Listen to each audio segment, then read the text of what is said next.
நாம் தேவனுடைய சில வார்த்தைகளை தியானிக்க போகிறோம். இந்த நாளுடைய பரிசுத்த ஆவியானவர் உங்களுக்கு சொல்ல விரும்புவது என்னென்றால், நிறைவேறுதலின் மேல் விசுவாசம். புரியுதா? என்னடா அது? நிறைவேறுதலின் மேல் விசுவாசம். என்ன நிறைவேறுதல்? தேவன் நமக்கு கொடுத்த வாக்கு தத்தத்தை, என்ன வாக்கு தத்தம் கர்த்தர் நமக்கு கொடுத்திருக்கிறாரோ அந்த வாக்கு தத்தம் நிறைவேறும் போது எப்படி நடக்கும்? நிறைவேறும், அது கண்டிப்பாக நிறைவேறும் நம்முடைய வாழ்க்கையில்.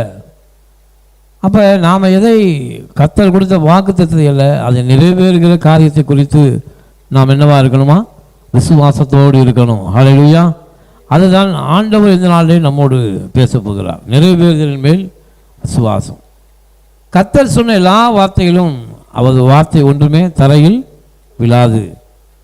அது அனுப்புகிற காரியமாய் அது வாய்க்கும் என்று வேதம் சொல்கிறது.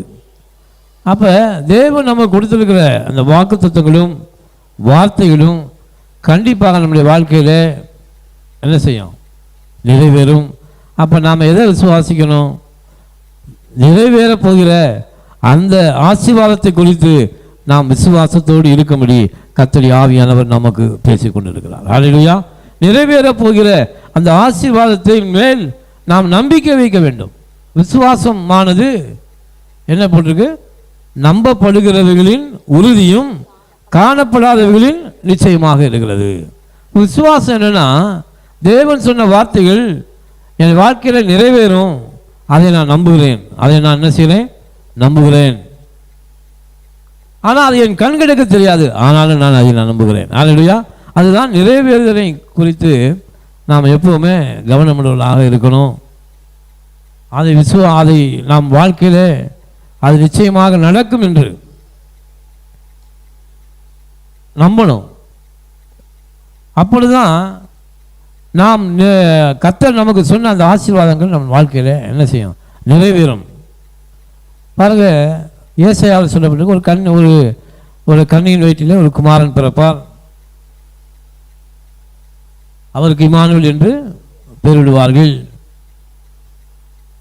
அப்படி ஏசாயாவில் தீர்க்கதரிசனம் உரைக்கப்பட்டது. அந்த உரைக்கப்பட்ட தீர்க்க தரிசனத்தை அநேகர் விசுவாசித்தார்கள். ஆனால் ஒரு சிலர் என்ன செய்யல? விசுவாசிக்கல.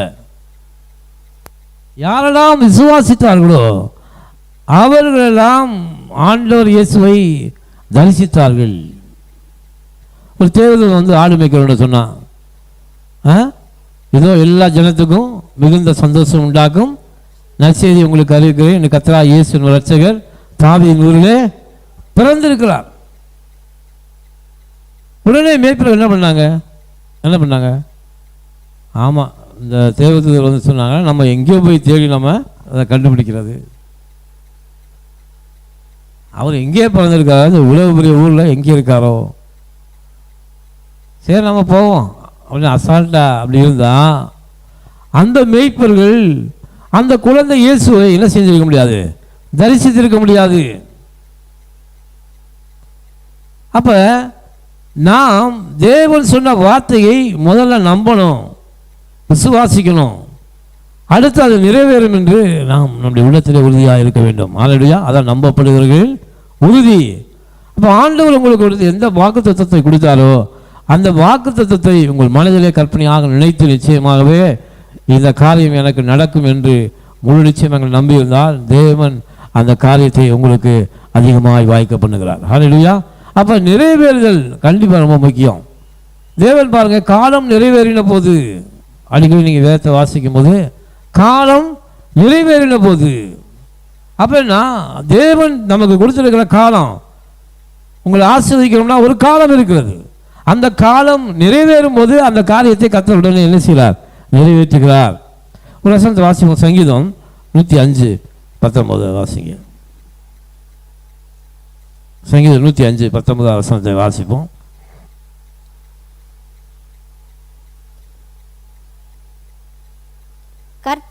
கர்த்தர் சொன்ன கர்த்தர் சொன்ன வார்த்தை நிறைவேறும் அளவும் அவருடைய வசனம் அவனை புடமிட்டது. ஹல்லேலூயா. கர்த்தர் சொன்ன வார்த்தை நிறைவேறும் அளவும் அந்த வசனம் என்ன செய்தான்? புடமிட்டது. என்ன புடமிடுதல்? என்ன? இப்ப நமக்கு ஒரு ஆசீர்வாதத்தை தேவன் நம்ம கொடுக்குறாருன்னா அதற்கு முன்பாக அந்த வார்த்தையானது நம்மளை புடமிடும். அப்படின்னா என்னது? நம்மை பக்குவப்படுத்தும். அந்த ஆசீர்வாதத்தை சுதந்திரிப்பதற்கு என்ன செய்யும்? பக்குவப்படுத்தும், சோதிக்கும். பொண்ணை புடமிடுவார்கள் சொல்லும். பொண்ணை என்ன செய்கிறாங்களா? புடமிடுதல் என்ன? அதை அழுக்கை நீக்குவாங்க. என்ன செய்வாங்க? தங்கத்தில் உள்ள அழுக்கை நீக்கி பியூரான தங்கத்தை எடுக்கிறது தான் புடமிடுதல். அப்போ தேவன் நம்ம கொடுத்த வாக்குத்தத்தமான வார்த்தைகள் நமக்குள்ளே நிறைவேறுகிற வரைக்கும் கர்த்தர் நம்ம என்ன செய்கிறார்? புடமிடுகிறார். ஹல்லேலூயா. கர்த்தர் அதை நாம் சுதந்திரிப்பதற்கு பாத்திரவானாய் தேவன் நம்மை மாற்றுகிறார். ஹல்லேலூயா. நம்மளை அப்படியே ஆண்டு விடுறதில்லை. அவர் சொன்ன வார்த்தை நமக்குள்ளே நிறைவேறுகிற வரைக்கும் நம்ம என்ன செய்கிறாரு? கர்த்தர் நம்மை உருவாக்கி கொண்டு இருக்கிறார். ஹல்லேலூயா. நாம நினைக்கிறோம், என்னடா நமக்கு ஆண்டவர் சொன்ன வார்த்தை இன்னும் நிறைவேறலையே. இல்லை, ஆண்டு சொல்றாரு, அந்த ஆசீர்வாதத்தை சுதந்திரிப்பதற்கு உன்னை நான் பாத்திரவானாய், உனக்குள்ளே இந்த வார்த்தை நிறைவேறுகிற வரைக்கும் உன்னை பாத்திரவானாய் நான் என்ன செய்வேன்? உருவாக்கி கொண்டிருக்கிறேன் கர்த்தர் பேசுகிறார். ஆமென். அப்ப ஏற்ற வேலை வரும்போது அந்த காரியத்தை உனக்குள்ளே தேவன் நினைச்சுவார், நிறைவேற்றுவார். ஆண்டவர் ஏசாயாவில் சொன்னார் எத்தனை 500 வருஷங்களுக்கு முன்பாக.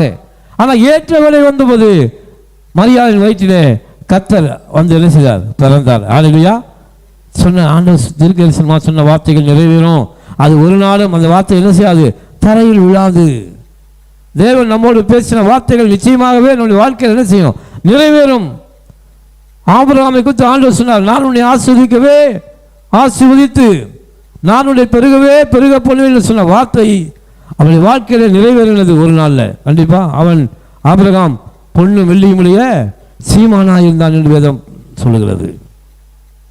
அப்போ தேவனுடைய வார்த்தைகள் நமக்குள்ளே நிறைவேறுகிற வரைக்கும் அவருடைய வார்த்தை நம்மை புடமிடும் என்று நம்பிக்கொள்ளுங்கள். ஹல்லேலூயா.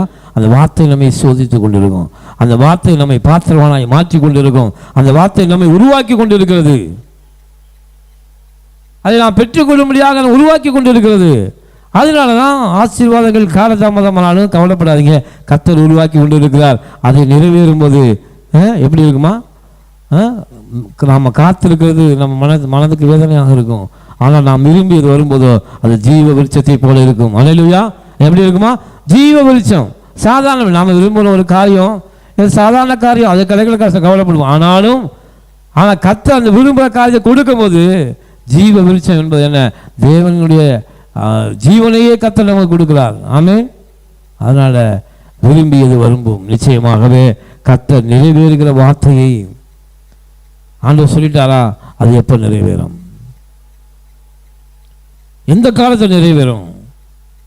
பாருங்க, இயேசு ஆண்டவர் பிறந்து அந்த 12வது வயதில் அந்த யூதர்களின் முறைமையின்படி அந்த சடங்குகளை செய்ய அவர் அழைத்து வரும்போது அங்கே ஒரு மனிதன் என்னுடைய தேவனுடைய ரட்சணியத்தை என் கண்கள் கண்டது அப்படின்னு சொன்னான். அவன் எத்தனை நாள் வெயிட்டிங் பண்ணியிருக்கான் பாருங்க. அந்த ஆலயத்தில் என்னைக்காவது ஒரு நாள் மேசியா பிறப்பார், அந்த மேசியாவை அழைத்து கொண்டு அவள் தாயின் தகப்பன் இங்கே வருவாங்க, அதை நான் பார்ப்பேன். ஏன்னா அவன் அப்படி நினைச்சு இந்த நிறைவேறலை குறித்து நினைச்சிருந்ததுனால அவனுடைய கண்கள் அந்த லட்சணியத்தை கண்டது என்று வேதம் சொல்கிறது. அல்லேலூயா. அப்ப யாரெல்லாம் நிறைவேறுதல், அந்த நிறைவேறுதல் எப்போது நடக்கும்? கர்த்தர் சொன்ன ஆசீர்வாதங்கள் எப்போது நடக்கணும்? யாரெல்லாம் விரும்பி காத்து கொண்டிருக்கிறார்களோ அவர்கள் நிச்சயமாகவே அந்த ஆசீர்வாதத்தை சுதந்திரிப்பார்கள். அல்லேலூயா. நிச்சயமாக என்ன செய்வாங்க? சுதந்திரித்துக் கொள்வார்கள். அதனால தான் தேவன் நாம் ஜெபித்து விட்டு அப்படியே போய்விடக்கூடாது. கர்த்தருடைய வாக்குத்தத்தம் நம்ம அந்த வாக்குத்தத்தத்தை வைத்துலாம் என்ன ஜெபம் பண்ணலாம்? ஆண்டவரே, இந்த வாக்குத்தத்தம் எனக்கு எப்போ நிறைவேறும்? வாக்குத்தத்தம் எனக்கு எப்போ நிறைவேறும்? பாருங்க, ஆண்டவர் உனக்கு கொடுத்த அந்த வாக்குத்தத்தத்தை நீ விசுவாசிக்காவிட்டால் அந்த நிறைவேற வரைக்கும் ஆண்டவர் உன்னை என்ன செய்வார்? அமைதியாக வச்சிருப்பார். என்ன வச்சிருப்பாரு? அதை குறித்த திங்கிங்க உனக்கு வரவிடாமல் பண்ணிடுவார். ஏன்னா குறித்த காலத்தில் நிறைவேறப் போகிற அந்த ஆசீர்வாதத்தை நீ விசுவாசிக்காத அப்படின்னா. ஒரு மனுஷன் இருந்தான், வாசிப்போம். மத்தேயு 1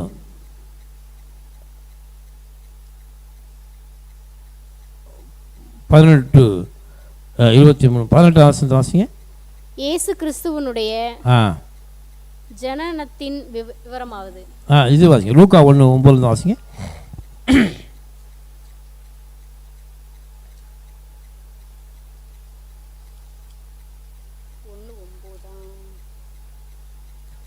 லூக்கா 1:9 வாசிங்க.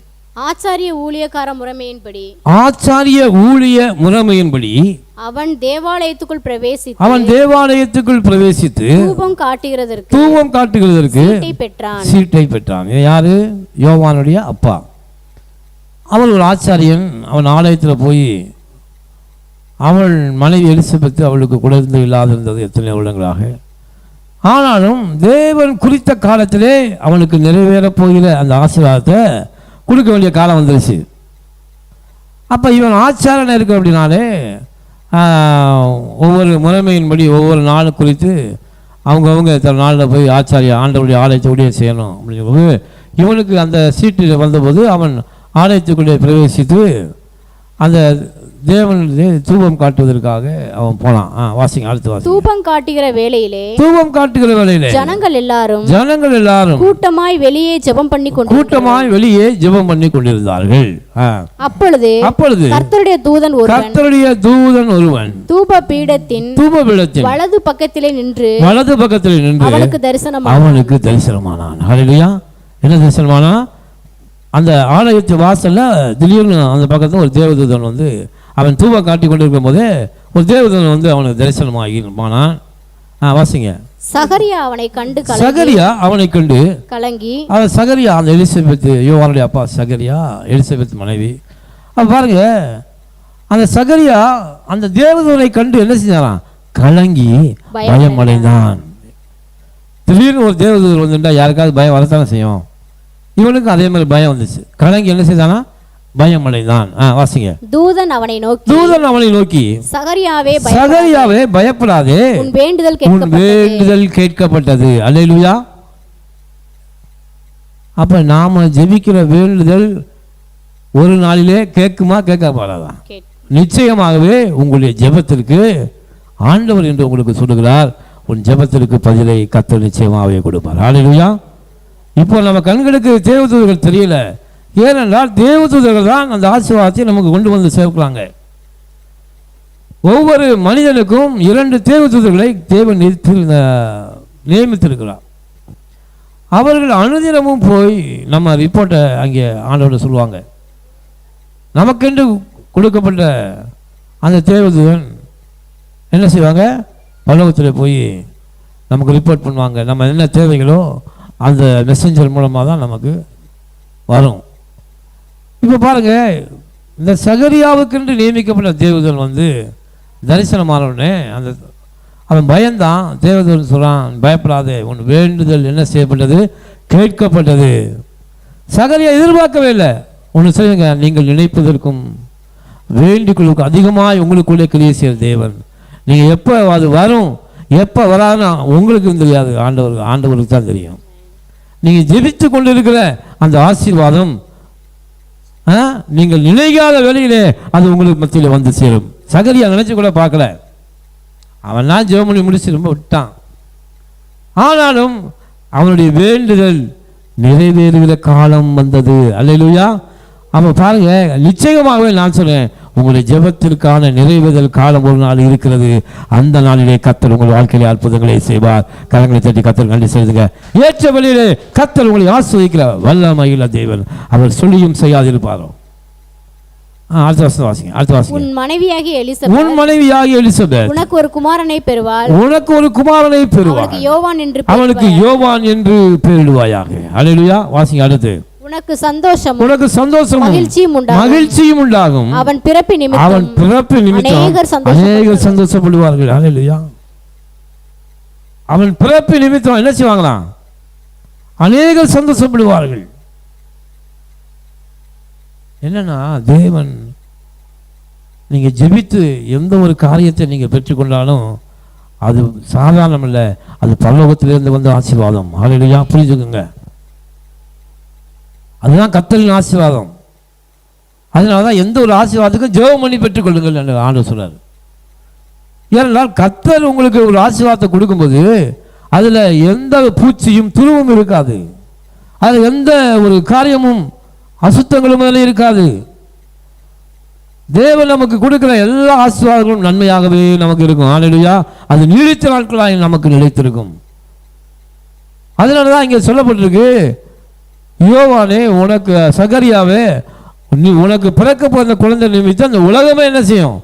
சந்தோஷப்படும்.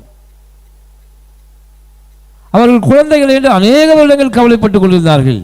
அந்த கவலையை ஆண்டவன் துக்கம், உங்கள் துக்கம் சந்தோஷமாக மாறும். என்ன சொல்றது? உங்கள் துக்கம் நீ கவலைப்பட்டு கிடந்த, ஆனாலும் கர்த்தர் உனக்கு அந்த குழந்தையை கொடுக்கும் போது அநேகர் சந்தோஷப்படுவார்கள். கரங்களை சொல்லி கர்த்தர் நன்றி செலுத்துவோம். ஹல்லேலூயா. அது மகிழ்ச்சி உனக்கு உண்டாக்கும். ஏன்னா கர்த்தரிடத்தில் வருவது நமக்கு மகிழ்ச்சியை கொடுக்கும் என்று ஆண்டவர் சொல்கிறார். ஹல்லேலூயா. கர்த்தரிடத்தில் அதான் பெற்றுக்கொள்ளணும். கர்த்தருடைய ஆசீர்வாதமே ஐஸ்வர்யத்தை தரும். அதனுடைய அவர் வேதனை என்ன செய்ய கூட்டார். வாசிங்க, அடுத்து வாசிங்க. அவன் கர்த்தருக்கு முன்பாக பெரியவனாய் இருப்பான். அவன் கர்த்தருக்கு முன்பாக பெரியவனாக இருப்பான். திராட்சை ரசமும் மதுவும் குடியான். தன் தாயின் வயிற்றில் இருக்கும் போதே பரிசுத்த ஆவியினால் நிறைந்திருப்பான். ஹல்லேலூயா. ஏன்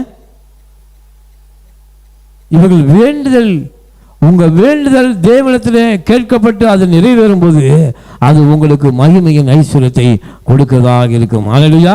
அது நீங்கள் நினைப்பதற்கும் வேண்டிக் கொள்வதற்கும் அதிகமா இருக்கும். அதுங்க அதனாலதான் ஆண்டவரிடம் வந்து கேட்டு பெற்றுக் கொள்ளுங்கள். எல்லாத்தையும் எந்த ஒரு ஆசீர்வாதமாக இருந்தாலும் தேவன்கிட்ட ஜெபம் பண்ணி, ஆண்டவரே இதை நீங்க எனக்கு கொடுங்க, இதை நீங்க எனக்கு கொடுங்க.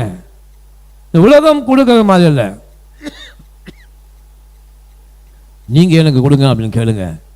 அப்பொழுது கர்த்தர் என்ன செய்வார்? மகிமையின் ஐஸ்வர்யத்தை உங்களுக்கு கொடுப்பார். ஹல்லேலூயா. பாருங்க, இந்த யோவான் பிறக்கும் போதே அவனுக்கு என்ன வாக்குத்தத்தம் பண்ணப்படுது? அவன் தாயின் வயிற்றில் இருக்கும் போதே பரிசுத்த ஆவியினால் நிரப்பப்பட்டிருப்பான். அடுத்து வாசிங்க. அவன் இஸ்ரவேல் சந்ததியாரில் அநேகரை அவர்கள் தேவனாகிய கர்த்தரிடத்துக்கு திருப்புவான்.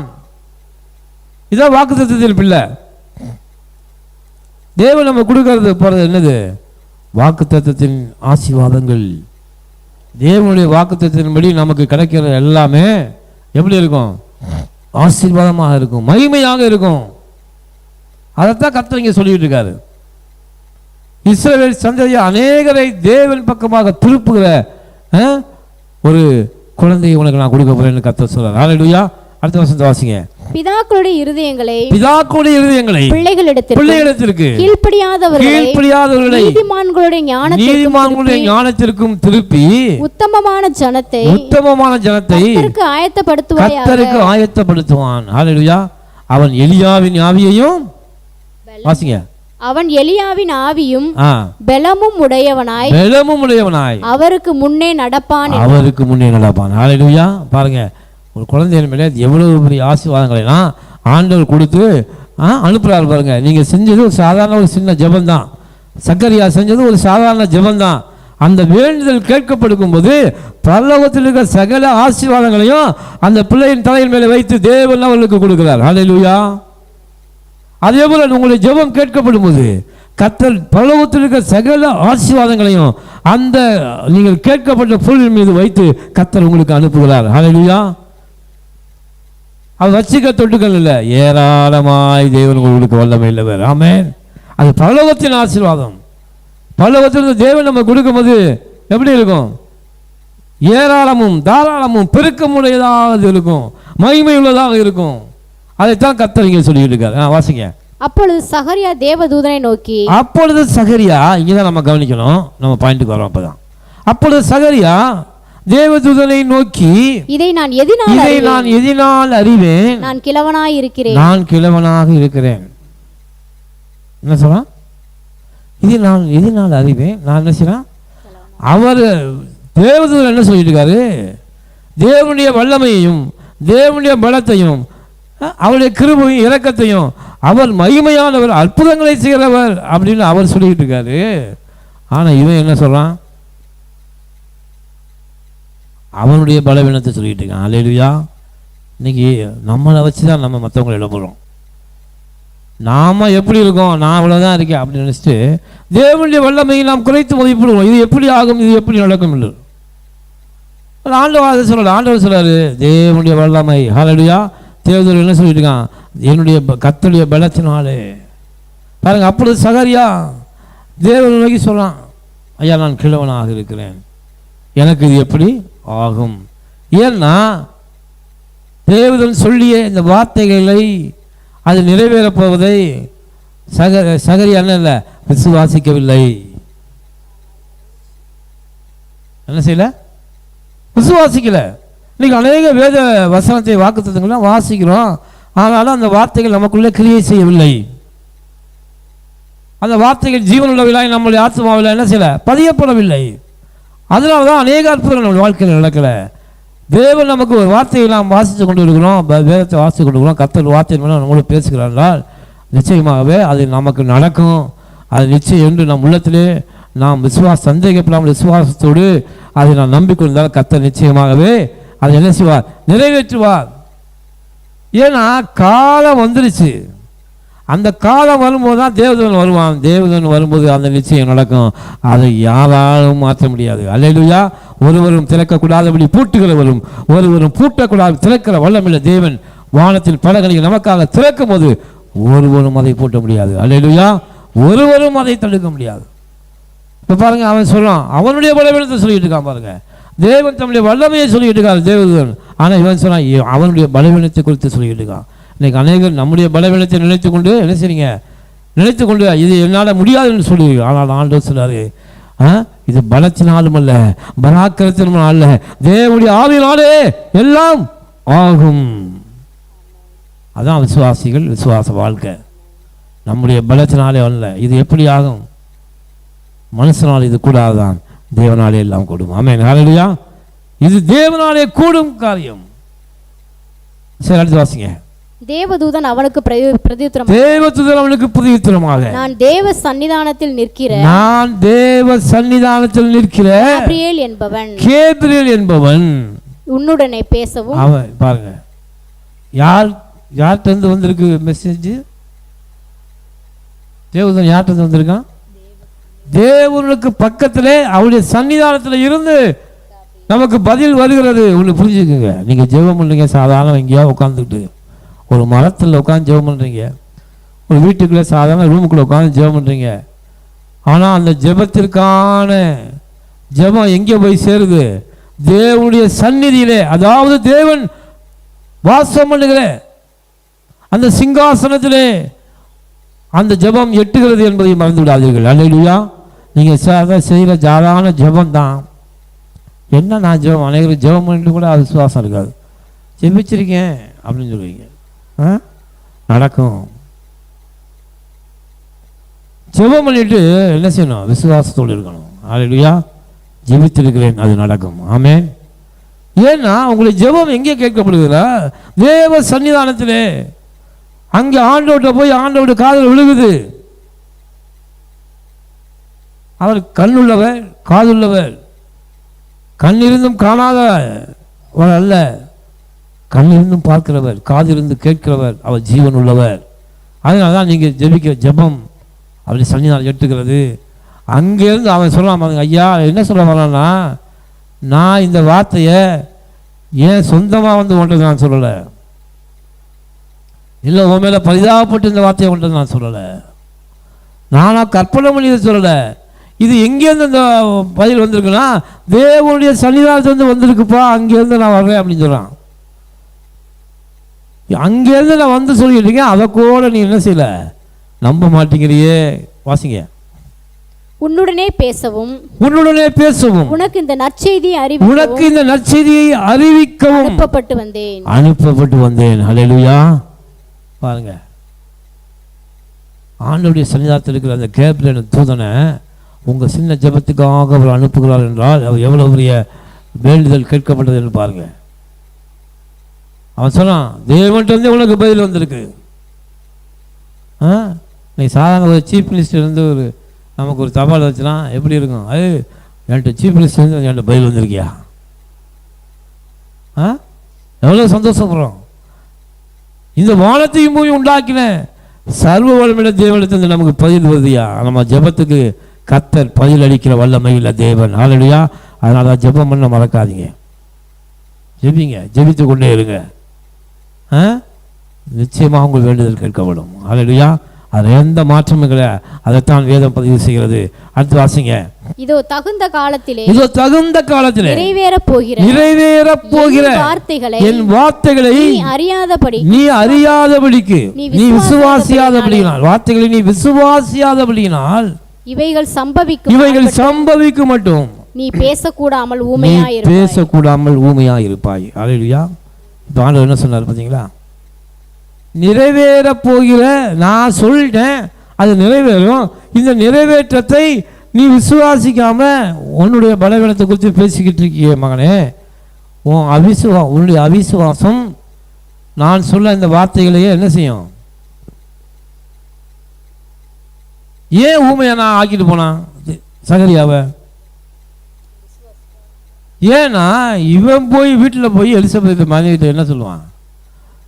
ஆண்டவர் இப்போ வந்து சொல்கிறார், எவ்வளோ வருஷத்துக்கு அப்புறம் இப்போ கிடக்க போதான், அது எப்படி ஆகும் அப்படின்னு நினச்சிருப்பான், புலம்பியிருப்பான். அப்புறம் 4 பேர்கிட்ட சொல்லியும் புலம்பியிருப்பான். ஏனென்றால் உன் வாயின் வார்த்தை முடி உனக்கு ஆக கிடவுது. போன வாரம் பார்த்தோம், அடுத்த வாரம் பார்ப்போம். அப்போ நம்முடைய வாயின் வார்த்தைகள் ஆசீர்வாதத்தை கொண்டு வருவதாக இருக்கிறது. நிறைவேறப் போகிற வார்த்தையை நாம் விசுவாசிக்காதபடி அதை குறித்து நாம் அலட்சியமா, ஆமாம் அது எங்கேயும் நடக்க போகுது, ஆமாம் அதுதான் இங்கே இது பண்ண போகுது, ஆமாம் அது நம்ம இந்த இந்த ஜென்மத்தில் அது நடக்காது. ஒரு சிலவங்க என்ன சொல்லுவாங்க, இந்த ஜென்மத்தில் அது நடக்காது, இதெல்லாம் முடியாதுங்க. இப்போ இப்படி மனதிலே அவிசுவாசத்தோடு அநேகிட்ட பேசிக்கிட்டு இருக்கோம். அதான் ஆண்டவர் என்ன செஞ்சார், இந்த சகரியாவை பார்த்து சொன்னார், நீ விசுவாசிக்கலை, ஓம் பலவீனத்தை குறித்து தான் நீ யோசிச்சுக்கிட்டு இருக்க, இனி நீ வாயை திறந்து பேசுனா அப்போ ஆண்டவருக்கே பயத்தை பாருங்க. இன்னைக்கு அநேகருக்கு ஆசீர்வாதங்கள் கிடைக்காமல் இருப்பது காரணம்னா அவளுடைய வாயின் வார்த்தை என்று நடந்து கொள்ளுங்க. அவனுடைய வாயின் வார்த்தையினால தான் அந்த ஆசீர்வாதங்கள் நடக்காமல் இருக்கு. அவனுடைய எண்ணத்தில் நிறைவேற போகிற காரியத்தை விசுவாசிக்கலை. அதனால் ஆண்டவர் என்ன பண்ணுறாருன்னா, அந்த ஆசீர்வாதம் நிறைவேற வரைக்கும் உங்களை என்ன செய்வார், ஆப்சண்ட் ஆக்கிடுவார். அதை குறித்து சிந்திக்க முடியாமல் பண்ணிடுவார். அதை குறித்து உங்களுக்கு பேச விடாத பண்ணிடுவார். நீங்கள் நினைக்கல, ஆமாம் நான் அந்த ஜெபம் பண்ணேன், எனக்கு ஒன்றும் நடக்கலை, ஆமாம் அதை விட்டுட்டேங்க, அந்த காரியத்தை நினைக்கிறதே விட்டுட்டேங்க. ஆண்டவர் தான் விட வச்சிருக்காரு. ஹல்லேலூயா. ஆனாலும் ஆண்டவர் அதை ஒரு நாளே நிறைவேற்ற வல்லமையுள்ளவர். ஹல்லேலூயா. ஏனென்றால் அவருடைய வாயை அடைச்சிட்டாரு. அவிசுவாச வார்த்தைகளை பேசுவதை நிறுத்தி விடுங்கள் என்றோடு. ஹல்லேலூயா. அது ஆண்டவராலே முடியாதுன்னு ஆண்டவர் சொல்றாரு. ஆண்டவராலே முடியாது. பாருங்க, ஏதேன் தோட்டத்தில் சாத்தான் தான் ஜெயிச்சிட்டான். எப்படி ஜெயிச்சான்?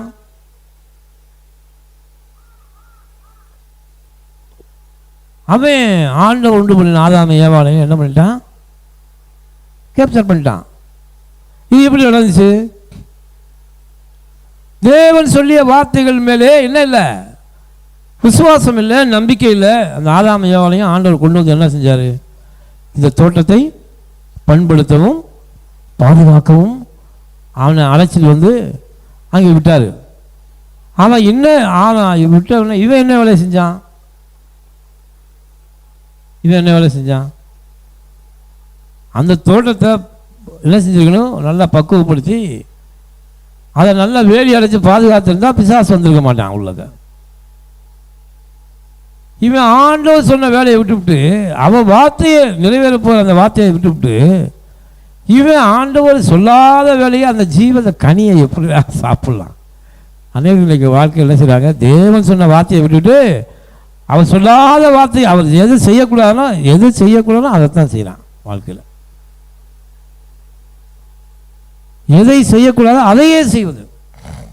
இப்போ பாருங்க, ஆண்டவராலேயே முடியல, பிசாசு என்ன பண்ணலாம் தெரியுமா உங்களுக்கு? அவன் 24 மணி நேரம் எப்படா இவங்களை கெடுக்கிறான்னு கண்ணை மூடாமல் அயராமல் அந்த தோட்டத்தை சுற்றி வந்துக்கிட்டே இருக்கான். நம்மால் என்ன செஞ்சிட்டான், ஆண்டோடைய வார்த்தையை விட்டுவிட்டு அந்த கனியை ஜீவ விருட்சத்தின் நன்மை தீமை அறியக்கூடிய கனியை எப்படா சாப்பிட இவன் யோசிக்கிறான். ஆண்டவர் வார்த்தையை விட்டுட்டான். ஆனால் பிசாசு அவன் தான் எடுத்த முடிவில் அவன் இவனை விழுங்கலாமோ என்று வகை தேடி என்ன செய்யறானா, சுற்றி தெரிகிறான். அப்படி வகை தேடி சுற்றி தெரிஞ்சனால்தான் ஏதேன் தோட்டத்தில் ஆதாமை அவன் ஜெயித்து விட்டான். ஹல்லேலூயா. ஆண்டவராலேயே ஒன்றும் பண்ண முடியல.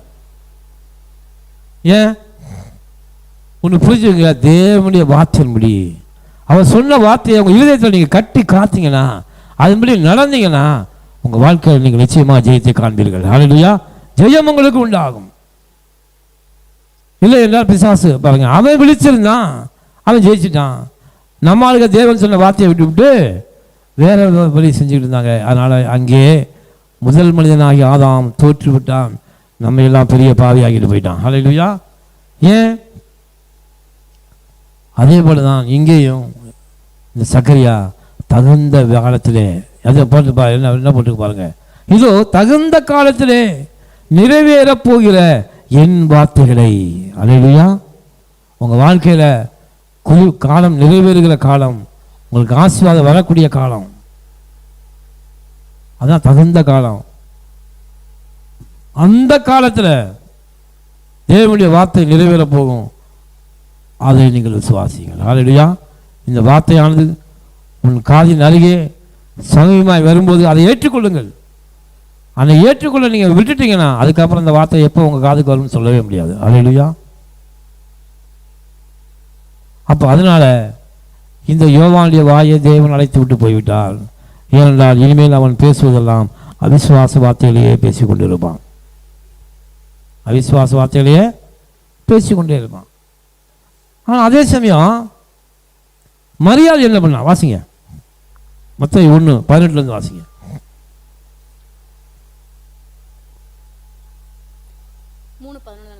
மத்தேயு 1:18 வாசிங்க. இயேசு கிறிஸ்துவினுடைய ஜனனத்தின் விவரமாவது வாசிங்க. அவருடைய தாயாகிய மரியாள் யோசேப்புக்கு நியமிக்கப்பட்டிருக்கையில் அவர்கள் கூடி வரும் முன்னே அவள் பரிசுத்த ஆவியினால் கர்ப்பவதி ஆனாள் என்று காணப்பட்டது. அவள் புருஷனாகிய யோசேப்பு நீதிமானாய் இருந்து அவளை அவமானப்படுத்த மனதில்லாமல் ரகசியமாய் அவளை தள்ளிவிட யோசனையாய் இருந்தான். அவன் இப்படி சிந்தித்து கொண்டிருக்கையில் கர்த்தருடைய தூதன் சொப்பனத்தில் அவனுக்கு காணப்பட்டு, தாவீதின் குமாரனாகிய யோசேப்பே, உன் மனைவியாகிய மரியாளை சேர்த்து கொள்ள ஐயப்படாதே. அவளிடத்தில் உற்பத்தியாய் இருக்கிறது பரிசுத்த ஆவியினால் உண்டானது. அவள் ஒரு குமாரனை பெறுவாள். அவனுக்கு இயேசு என்று பெயரிடுவாயாக. ஏனெனில் அவர் தமது ஜனத்தின் பாவங்களை நீக்கி அவர்களை ரட்சிப்பார் என்றார். தீர்க்கதரிசியின் மூலமாய் கர்த்தராலே உரைக்கப்பட்டது நிறைவேறும்படி இதெல்லாம் நடந்தது. வாசிங்க அடுத்து. அவன் இதோ ஒரு கன்னிகை கர்ப்பவதி ஆகி ஒரு குமாரனை பெறுவாள். அவனுக்கு இம்மானுவேல் என்று பெயரிடுவார்கள் என்று சொன்னான்.